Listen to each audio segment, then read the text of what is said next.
ఈరోజు వరంగల్ జిల్లా సహకార కేంద్ర బ్యాంకు ఆధ్వర్యంలో నిర్వహించినటువంటి మహాజన సభ చేసుకోవడం జరిగింది. ఈ బ్యాంకు పురోభివృద్ధి తెలంగాణ రాష్ట్ర ప్రభుత్వము ముఖ్యమంత్రి రేవంత్ రెడ్డి గారు రైతులకు మరి ఏ విధంగా అయితే సేవలు అందిస్తూ రుణమాఫీ కానీ, రైతు భరోసా కానీ, ఉచిత విద్యుత్ కానీ, మరి ఇతర కార్యక్రమాలన్నీ చేపడుతూ ముందుకు తీసుకెళ్తున్నారో అదేవిధంగా రైతులతో ఎన్నికైనటువంటి ప్రాథమిక సహకార సంఘాల చైర్మన్లు కానీ, మరి జిల్లా బ్యాంకు డైరెక్టర్లు కానీ, మేము కానీ అందరం కలిసి కూడా ఈ సహకార వ్యవస్థ బలోపేతానికి రైతులకు సేవలు అందించే విధంగా అన్ని రకాల కార్యక్రమాలు తీసుకొని మరి క్రాప్ లోన్స్ కానీ, దీర్ఘకాలిక రుణాలు కానీ, విద్యా రుణాలు కానీ, ఇతర రుణాలు కానీ చాలా వరకు ఇస్తూ ఈ బ్యాంకు 860 కోట్ల టర్నోవర్ నుంచి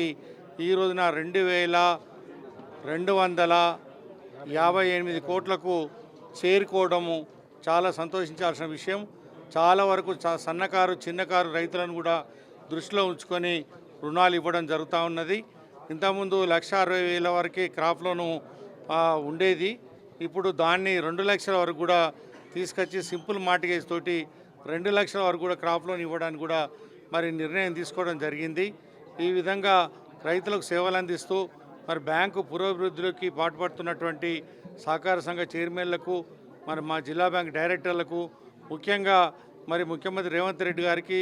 మా సహకార శాఖ మంత్రులు తుమ్మల నాగేశ్వరరావు గారికి, ఈ జిల్లా మంత్రివర్యులు సురేఖ గారికి,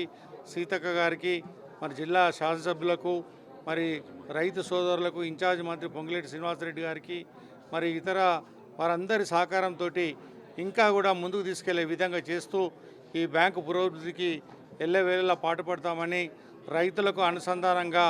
ఈ బ్యాంకు పాటుపడుతుందని, ముందుంటుందని మరి తెలియజేస్తూ మరి ఈ రోజున పాల్గొన్నటువంటి ప్రతి ఒక్కరికి కూడా మరొకసారి కృతజ్ఞతలు, ధన్యవాదాలు తెలియజేస్తున్నాను.